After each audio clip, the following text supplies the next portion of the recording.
Bismillahirrahmanirrahim.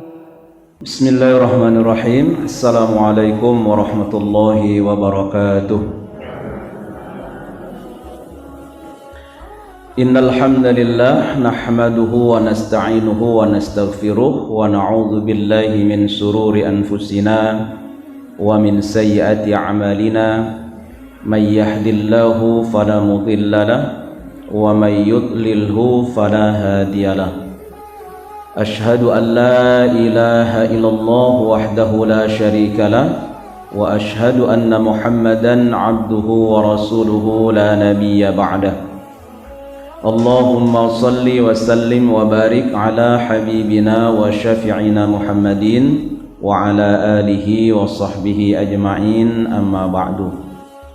Bapak Ibu rahimakumullah, puji syukur mari bersama-sama kita panjatkan kehadirat Allah Subhanahu wa taala atas limpahan nikmat yang Allah berikan kepada kita sehingga pada sore hari ini kita bisa bermuwajahah dan sekaligus melakukan aktivitas-aktivitas baik.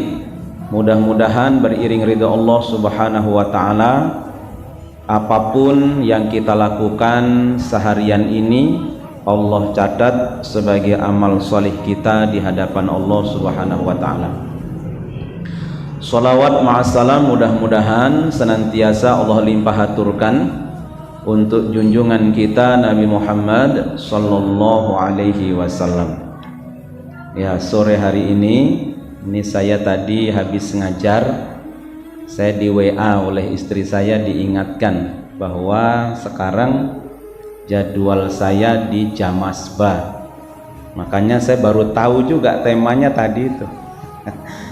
Rupanya ada temanya panggilan terindah dari Tuhan yang Maha Indah. Ya.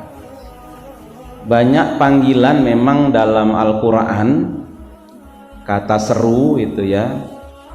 Hanya saja karena ini memang kaitannya dengan puasa, ada panggilan mesra Allah terkait dengan orang-orang beriman.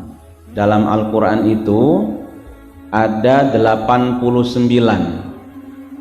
ayat yang diawali dengan ya ayyuhalladzina amanu, dan 11 kali itu ada di dalam surat Al-Baqarah. Ya, jadi Bapak Ibu sekalian, ada 89 kali Allah memanggil hambanya itu dengan ya ayyuhalladzina amanu, dan 11 kali ada di surah Al-Baqarah. Ini yang paling dominan. Nah, kata ya itu menurut para masastra bahasa Arab itu kata seru untuk panggilan jauh atau semisal jauh. Siapa yang semisal jauh itu dekat tapi seperti jauh? Siapa kira-kira Bapak Ibu? Orang tidur. Orang tidur itu dekat, tetapi cara memanggilnya harus dengan cara memanggil orang yang jauh. Kalau dengan panggilan halus nggak bangun itu. Makanya kata seru dengan ya wahai gitu ya. Nah, sementara yang dipanggil adalah orang beriman. Orang beriman itu jauh atau dekat dengan Allah itu? Hah? Dekat. Orang beriman itu dekat, tetapi dipanggil dengan seruan panggilan jauh. Nah, itu maknanya apa? Saya cuma baca saja Bapak Ibu sekalian. Saya bukan ahli tafsir, tapi saya baca kitab tafsir. Kalau dalam tafsirannya Ibnu Ashur dalam kitab tafsir beliau At-Tahrir wa Tanwir. Kenapa orang yang beriman itu dekat dengan Allah tetapi dipanggil dengan seruan jauh, wahai orang-orang beriman?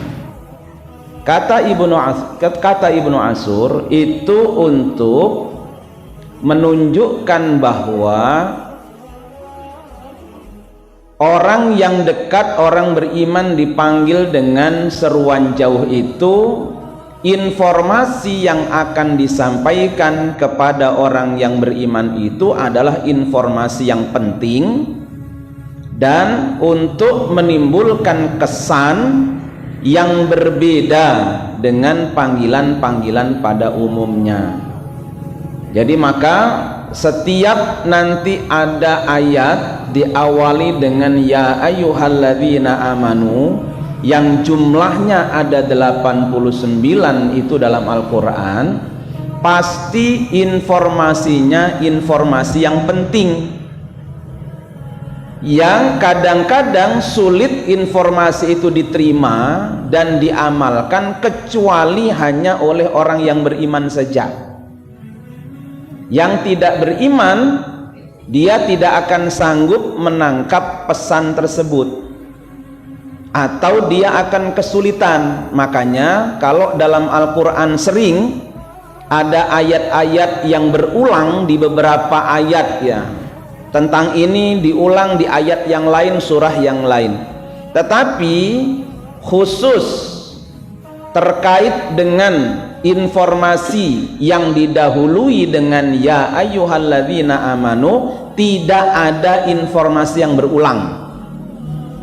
Artinya ketika ada 89 ayat dipanggil dengan ya ayyuhalladzina amanu, maka informasinya ya ada 89, bukan hal yang berulang. Berbeda dengan ayat-ayat pada umumnya, karena Al-Quran itu kan bimbingan, dia petunjuk, dia bimbingan. Namanya bimbingan itu sudah wajar ada pengulangan-pengulangan. Sama dengan ibu kalau nasehatin anak, sholat nggak berangkat sekarang, nasehatin lagi. Sholat ya nggak berangkat lagi, nasehatin lagi. Namanya kitab, namanya nasihat, itu pasti berulang-ulang. Bimbingan pasti berulang-ulang. Tapi khusus informasi yang diawali dengan ya ayyuhalladzina amanu, tidak ada informasi yang berulang, dan itu amat sangat penting. Makanya puasa itu diawali dengan ya ayyuhalladzina amanu. Mestinya di dalam ayat puasa itu ada sesuatu yang amat penting yang ingin disampaikan oleh Allah Subhanahu wa ta'ala kepada kita. Maka Kanjeng Nabi mengatakan ini puasa bukan soal lapar dan dahaga loh, gitu kan? Puasa bukan soal lapar dan dahaga saja. Kalau yang itu mungkin Bapak Ibu kagungan putra wayah sekarang yang mungkin kelas 2 SD saja sudah puasa, gitu, udah puasa dia. Bahkan puasanya bisa ngebleng loh, itu sebulan penuh bisa nggak bolong loh itu. Beda dengan ibu-ibu yang masih produktif, masih bolong juga karena ada menstruasi. Tapi anak-anak kita itu bahkan ya, padahal kalau siang nggak kayak kita tidur. Anak-anak kita itu kalau siang malah main. Iya, nggak tidur Pak. Kita ini kuat karena tidur kebanyakan. Adik-adik malah nggak tidur, anak-anak kita nggak tidur, tapi dia kuat. Coba bayangkan sekarang, kalau puasa itu hanya soal lapar dan dahaga, kita sebenarnya kalah juga dengan orang Yahudi ya. Orang Yahudi itu akan ayat Qur'annya gimana? Kama kutiba 'alal ladzina min qablikum. Sebagaimana telah Allah wajibkan kepada umat-umat terdahulu. Siapa kira-kira umat terdahulu yang puasanya mirip dengan kita? Puasa itu dikenal sejak manusia ada 3 ibadah yang selalu dikenal: puasa, sholat, kurban. Itu sejak manusia pertama sudah ada itu. Tapi ada puasanya yang mirip dengan punya kita, yang menahan lapar, dahaga, hubungan pasutri dari pagi hari gitu ya. Itu orang Yahudi Pak. Orang Yahudi. Orang Nasrani itu puasa, tapi dia puasanya itu hanya menahan diri dari tidak makan makanan tertentu dia. Itu setahun ada 50 kali mereka puasa itu Nasrani. Tapi kalau Yahudi itu sama dengan kita, yaitu dari mulai fajar gitu, yang ditahan sama, ndak makan, ndak minum, ndak hubungan pasutri. Tetapi Yahudi ini lebih berat dari kita, karena puasanya Yahudi disebut dengan puasa Jom Kippur namanya, Pak. Jom Kippur itu puasa orang Yahudi. Itu dia punya hari namanya hari Jom Kippur. Kalau besok hari Jom Kippur, maka tadi pagi sejak subuh mereka sudah puasa, dan berbukanya kapan? Besok, maghrib besok. Bukan sekarang nih. Jadi sekarang puasa, bukanya di maghrib hari Jom Kippur besoknya. Yang ditahan sama dengan kita. Itulah dulu ketika ayat 187 belum turun. Kan ayat puasa itu 183 sampai 187. Uhilla lakum lailatas siyamir rafathu itu. Ketika ayat ini belum turun, umat Islam itu masih menduga tata cara puasa Ramadan kita itu seperti tata cara puasanya orang Yahudi. Jadi kalau malam hari tetap puasa gitu, nggak boleh hubungan pasutri itu, Pak. Makanya Umar bin Khattab dan sahabat Ka'ab itu ba'da Isya, beliau ternyata melakukan hubungan suami istri, lali gitu. Apa kata Umar bin Khattab? Saya tidak akan mandi wajib sebelum masalah saya akan saya adukan ke Rasulullah dulu gitu. Akhirnya beliau datang ke Rasulullah. Ketika datang ke Rasulullah, turunlah ayat 187 itu, bahwa puasa kita itu hanya sampai maghrib saja. Dari mulai pagi sampai maghrib, malamnya kita tidak puasa, bebas sudah, tidak puasa. Tidak seperti orang Yahudi, karena bayangan mereka kan orang Yahudi, ini di Madinah, orang Yahudi puasanya malam juga puasa. Nah, berat itu. Tapi umat Islam untungnya juga tidak. Jadi Bapak Ibu sekalian, kembali nih kepada soal nih. Kalau urusan puasa itu hanya soal lapar dan dahaga, kita kalah sama orang Yahudi. Kalau urusannya lapar dan dahaga, mungkin kita juga kalah sama anak-anak kita sekarang. Kalau hasilnya puasa kita ini sama, hanya menahan lapar dan dahaga saja, maka kualitas puasa kita yang sudah tua-tua begini ini, itu sama dengan anak-anak kita nanti. Maka pasti ada nilai agung yang ingin dipesankan oleh Allah terkait dengan puasa. Makanya Allah panggil kita dengan ya ayyuhalladzina amanu, itu pasti itu.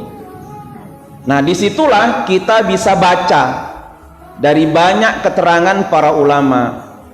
Minimal di dalam puasa itu ada 4 hal yang ingin ditegakkan nilainya oleh Allah, yang kalau kita tidak menegakkannya, maka kata Rasulullah, Allah tidak butuh lapar dan dahaga kita, itu tidak butuh gitu. Artinya puasa dan tidak puasa itu sama saja sebenarnya.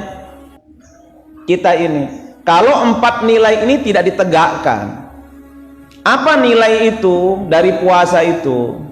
Itu tercermin dari kata yang pertama, frasa yang pertama, kutiba alaikumus siyam, diwajibkan. Nilai apa di situ berarti kira-kira yang ingin diteguhkan oleh Allah dengan puasa itu? Nilai ketaatan dalam melaksanakan kewajiban. Bapak Ibu sekalian, terus terang ini, kita bersama-sama ini kadang-kadang lebih peka dengan menuntut hak ketimbang, nah itu. Padahal kalau orang itu lebih banyak menuntut haknya dan lupa dengan kewajibannya, biasanya orang cenderung menindas yang lain. Misalkan saja suami istri, suaminya nuntut hak terus, ya Bu, pagi-pagi sudah dimasakin nasi goreng ya Bu, Masake nasi goreng. Dadalke telur ya Bu, dadalke telur. Apa meneh Bu? Bikinkan kopi ya Bu, bikinkan kopi. Nah, nanti siang ngesop ya Bu, sop buntut lah iso. Sop ke buntut. Ya. Engko sore tongseng ya Bu. Ya. Bapak tinggal obo wae. Nah, tapi kewajibannya Bapak untuk belanjanin ibu ora sembodo. Kira-kira gimana Bu jenengan? Oh toh Pak, protes karena nuntut hak sedikit lupa dengan kewajiban. Sebaliknya ibu juga sama itu, kalau nuntut hak terus bapaknya wis mulai esuk mepe geger nganti coklat yang sawah misalnya lo itu ya kan, nanti balik gitu ibu malah nonggo, kemudian bapak nembe ajeng dahar, siang buka tutup saji kosong, digolekin jenengan lagi ngobrol karo tanggane, mongko lak wae jatahe njaluk duit ora entuk kurang, kira-kira piye Pak? Bubar urusan itu menindas namanya, penindasan. Nah sekarang kewajiban kita kepada Allah lebih banyak ndungone njaluke napa netepi kewajiban kita itu. Coba kalau ya wis apik iki seimbang iki apik iki. Ya seimbang dicoba wae saiki.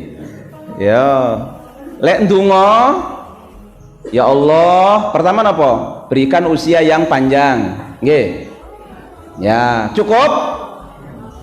Cukup?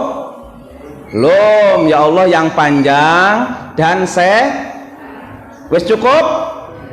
Durung, ya Allah, paringono kula niki rezeki sing kathah he Pak njaluke. Kathah. Wis cukup? Dereng cukup tur berkah. Oh wis kuwi wis cukup? Durung ya Allah, panjenengan kersa paring putra wayah ingkang sholih. Wis cukup? Oh cukup meneh Pak. Wah macem-macem jalukan, wis macem-macem, paling-paling kok ujungnya mung siji kuwi. Ya Allah, pilih panjenengan pun wancine kula katimbalan mlebet suar. Alah ya betul itu Pak. Ning biasane niku azan niku wonten pinten to sedina suwengi niku? Azan 5. Ning sing paling favorit oh azan maghrib. Azan niku wonten 5 nggih, wonten 5, ora mau maghrib tok. Ya ana isya, ya ana subuh, ana zuhur, ana asar. Tapi biasanya lak diceluk lak poso niki pasti sing favorit mung siji. Angger maghrib wis to, kabeh wong nunggu lah kowe. Engko isya wis mulai kuwi. Angger sekuareken sithik. Nggih, cobi mawon sakniki niku. Sing traweh luwih akeh sakniki napa sing pas awal-awal Ramadan? Wis ora favorit meneh adzan isya kuwi. Dhisik favorit, angger wis bar maghrib ngono wis ngiting njukuk sajadah, nyangking sajadah, wonge ora nang masjid wis sajadah wis ana nang kono. Wedilak kesukan koncone. Engko ndak ra entuk nggon, nggih to? Awal-awal. Nggih, angger wis ngene iki wis ilang fokus. Sing dipikir bukan lagi tarawih. Blonjo lah saiki Pak, iki wis meh atene lebaran sing urung gawe sambel goreng barang. Gitu. Goreng emping. Apa maneh Bu? Wah ternyata wis meh lebaran urung duwe apa-apa, ngoten nggih. Njur nanti sing dikalahke terawih Pak niku. Kok gak apa-apa lah kok. Sisan, oke mungkin ndak apa-apa. Karena 10 terakhir mungkin masjid semakin sepi karena iktikaf dalu. Mungkin sing iktikaf. Jadi banyak kewajiban kita dalam Al-Quran itu banyak. Bahkan ada skripsi, saya pernah baca skripsi, ada 70 kewajiban yang ada dalam Al-Quran, baik yang sifatnya wajib mesti harus dilakukan, kalau nggak dilakukan berdosa, atau sifatnya hanya perintah tetapi tidak sampai mendekati pada wajib. Tapi itu semua perintah dari Allah, menghormati orang tua, macam-macam lah, itu ada 70. Nah kadang-kadang kita lebih kuat menuntut haknya ketimbang kewajiban. Berarti terus pun nanti ngukur apakah puasa kita ini sudah berhasil atau tidak. Itu bagaimana Bu Bapak ngukurnya? Berarti mengke atau sekarang dan selanjutnya kita lebih taat melaksanakan kewajiban. Kalau sama saja dengan sebelumnya, berarti kualitas puasa kita podo karo putra wayah. Bisa dipahami ndak? Nggih ya, bisa dipahami nggih. Kalau kok masih diceluk karo Gusti Allah cek ngendi-ngendi, sekarang loh, sekarang ini sudah mulai ditunjukkan loh oleh Allah, dipanggil sing duwe duit biyen dikongkon kaji angel ranjama biyen, saiki giliran pengen kaji le nunggu 35 tahun. Wes lak jenengan lembe saiki krentep mongko usiane wis 65, nembe daftar jenengan usia 100 tahun itu nanti itu berangkat. Itu lek ngende-ngende karena ngendi itu contoh saja, itu sederhana sekali sekarang. Apa meneh sakniki niku sing dimangkatke 50% teko Indonesia sing usia 65 tahun mboten saged tindak sakniki niku aturane. Wah iki dhisik endi kok iki yo. Ya sudahlah pokoknya wis daftar ngoten niku sakniki niate niku. Nah, kecuali lah duwene ya wis tuwa duwene duwite ya ya itu. Kalau dindende nanti masalah. Itu yang pertama Ibu. Yang kedua, nilai yang kedua itu bisa kita temukan dalam frasa ayat 183 yang terakhir, yaitu la'allakum tattaqun. Takwa niku napa? Nindai perintah, nebihi laranganipun Gusti Allah. Berarti apa yang dimaksud di situ itu nilainya? Nilai puasa itu nilai purifikatif, nilai pemurnian, ketaatan hanya kepada Allah semata. Dengan orang berpuasa, Allah ingin meneguhkan nilai yang kedua adalah nilai pemurnian ketaatan hanya kepada Allah Subhanahu wa ta'ala. Kenapa? Karena mungkin 11 bulan yang lalu kita lebih taat pada hawa nafsu ketimbang kepada Allah Subhanahu wa ta'ala. Sekali lagi ini contoh, niki contoh. Saya nggak bermaksud nyindir siapa-siapa loh. Wong saya nggak kenal sama panjenengan semua. Omahku yo ado. Nggih, jenengan yo dudu tanggoku dadi aku ora ngerti. Jadilah ono sing kesinggung, jangan kemudian menduga itu sengaja iki bapak iki nyinggung aku iki. Ora. Ya, saya nggak kenal kok.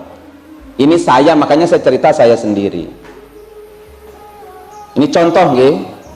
Kalau orang mentaati hawa nafsu itu nggak akan pernah senang, nggak akan pernah bahagia, pasti sengsara. Kenapa kemudian Allah sampaikan murnikan saja ketaatan itu hanya kepada Allah, jangan kepada yang lain.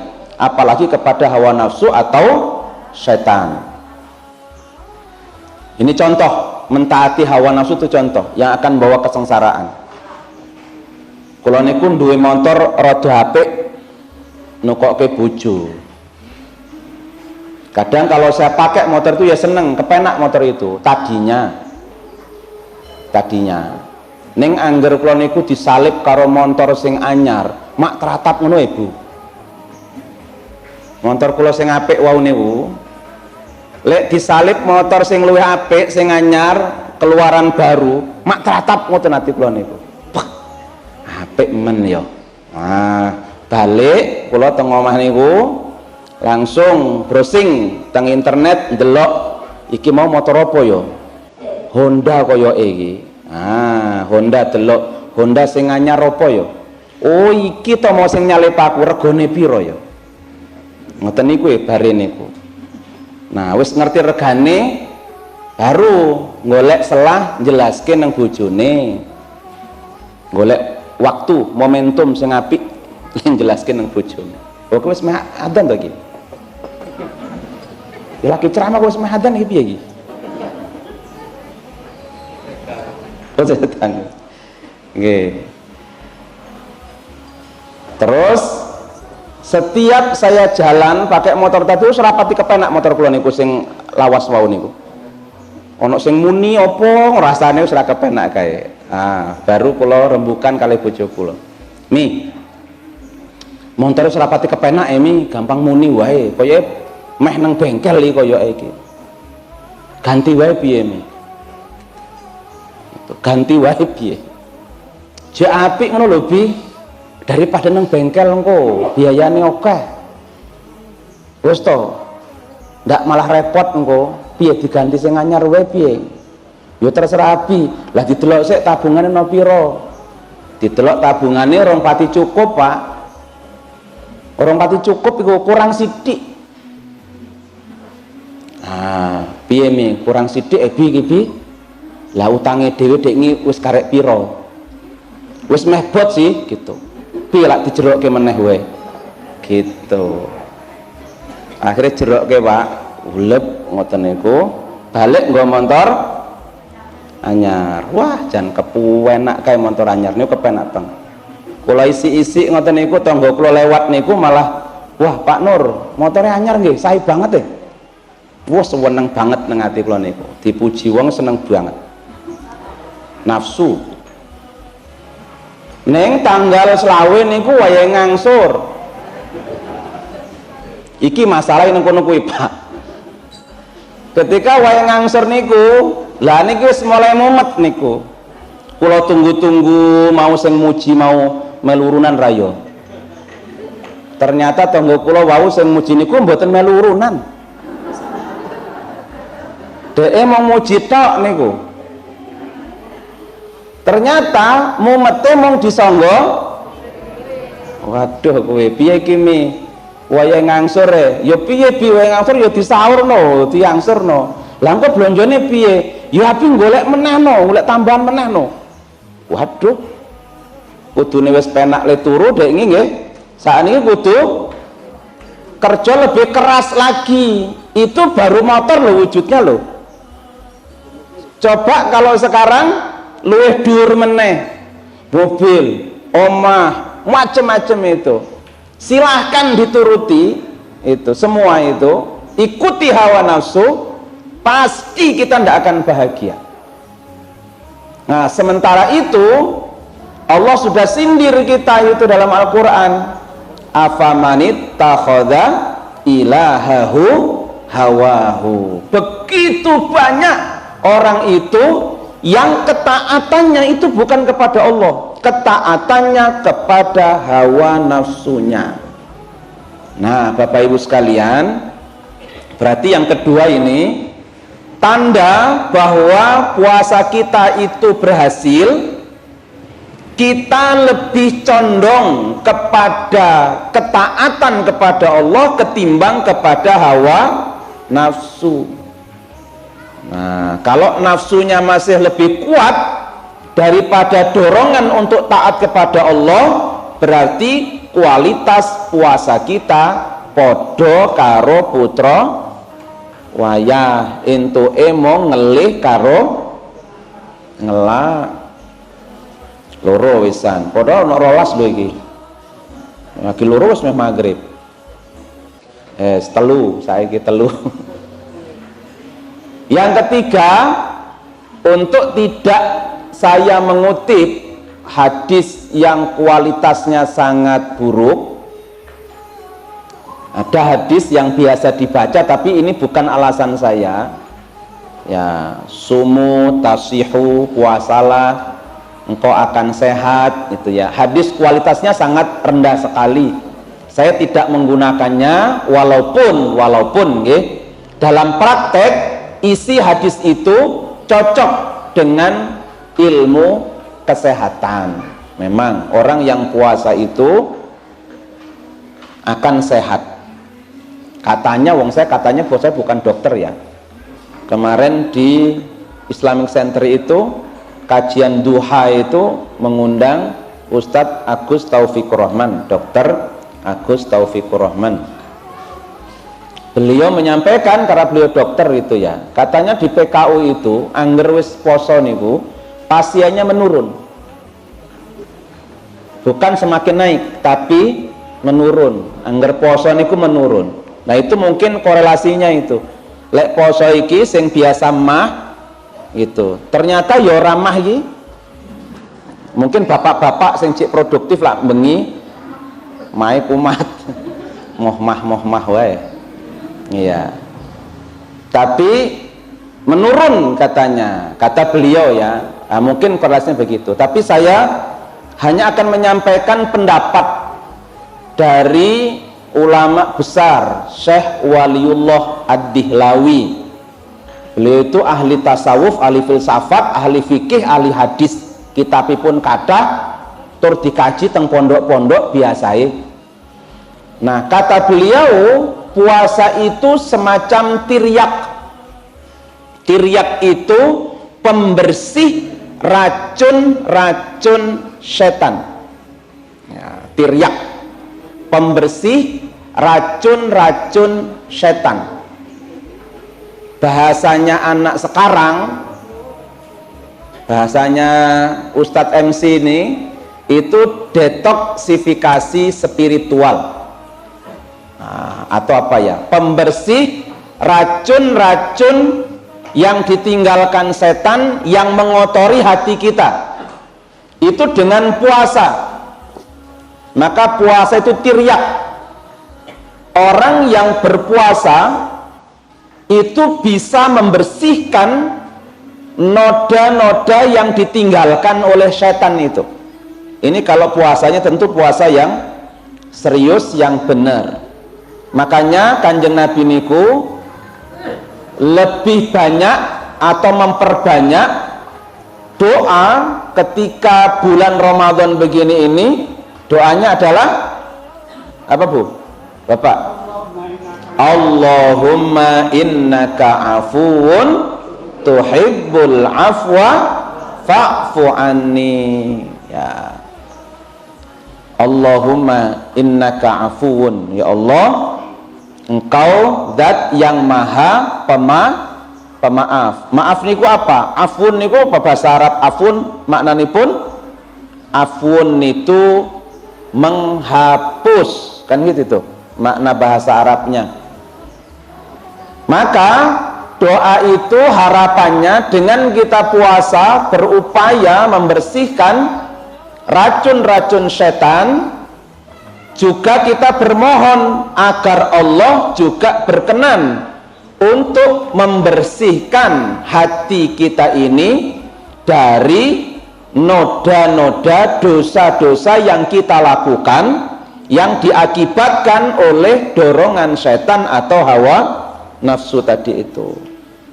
Makanya juga Rasulullah memotivasi kita untuk berbuat amal kebaikan dengan cara Rasul sampaikan amal perbuatan baik yang dilakukan di bulan Ramadan akan dilipat gandakan pahalanya. Itu untuk apa Bapak Ibu?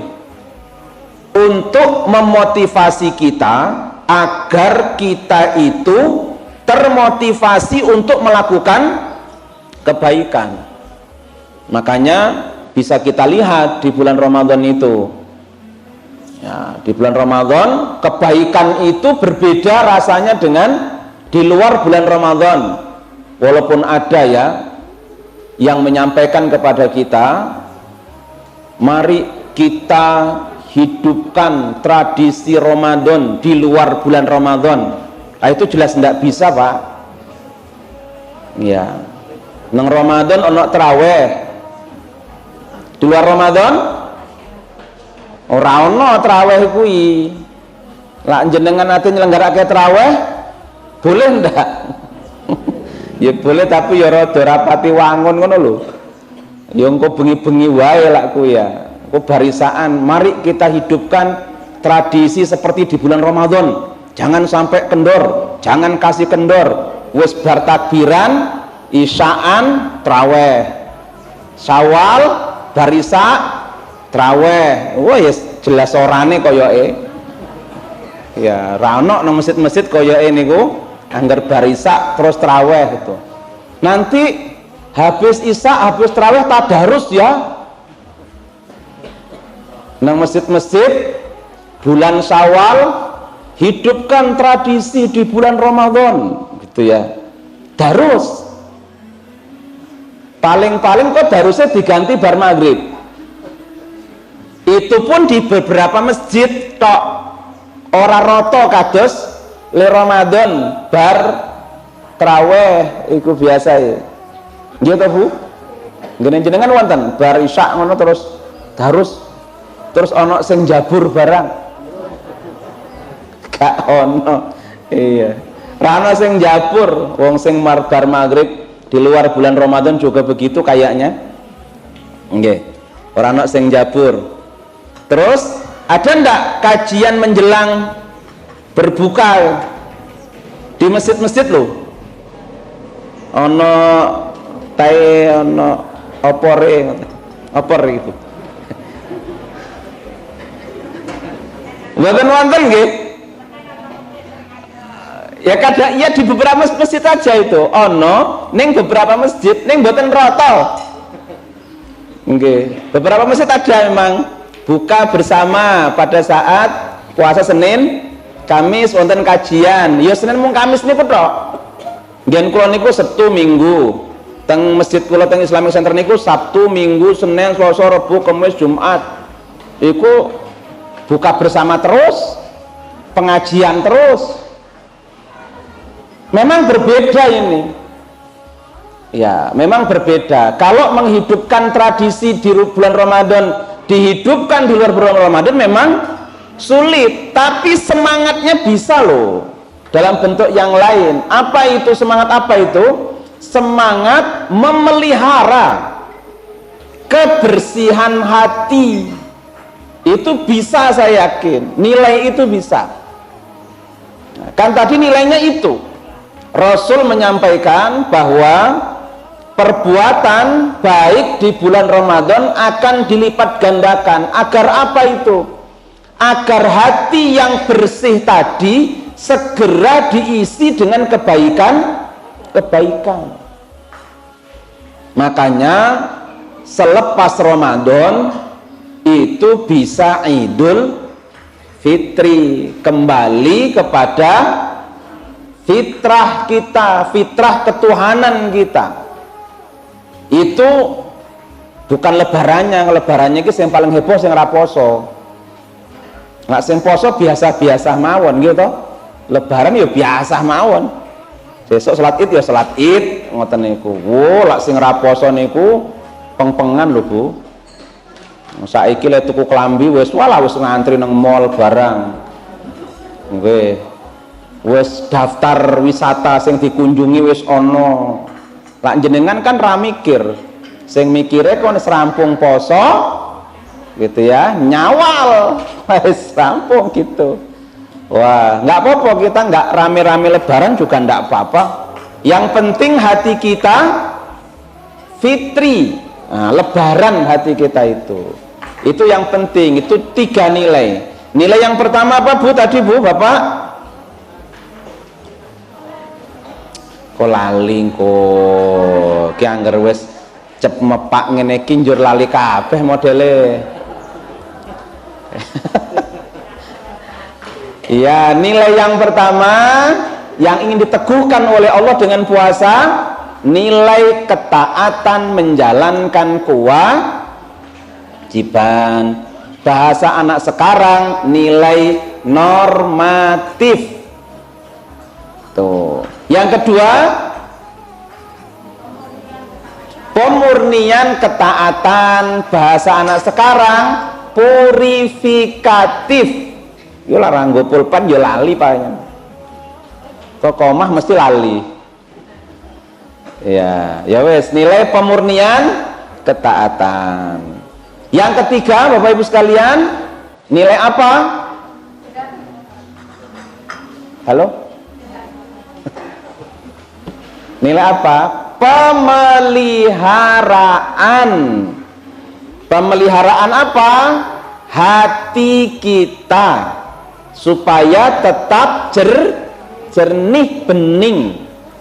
Nah, kenapa? Karena sudah dibersihkan dengan puasa. Racun-racunnya sudah mulai hilang, dimohonkan maafnya kepada Allah, kemudian kita tututi dengan amal-amal kebaikan. Maka peliharalah itu. Dalam bahasa anak sekarang disebut dengan preservatif. Normatif, purifikatif, preservatif. Ketaatan menjalankan kewajiban, pemurnian ketaatan hanya kepada Allah, pemeliharaan rohani kita, spiritual kita. Maka nanti umat Islam yang puasanya benar akan terlahir kembali sebagai orang-orang yang baik, baik dengan Allah, baik dengan sesama. Nah, itu intinya telui. Ya, engko sing 11 sing 8 songo sesuk Ramadan yang akan datang. Kan wis entek jadwalnya ya Pak yo. Engko bengi temane lho iki wae, aku dhewe tema beda meneh. Tak delok iku temane apa meneh iki engko.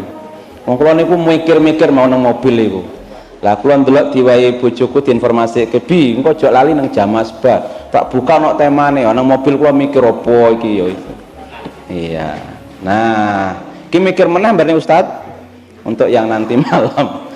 Untuk yang nanti malam. Kok disambung niku besok Ramadan. Ketemu melih nggih?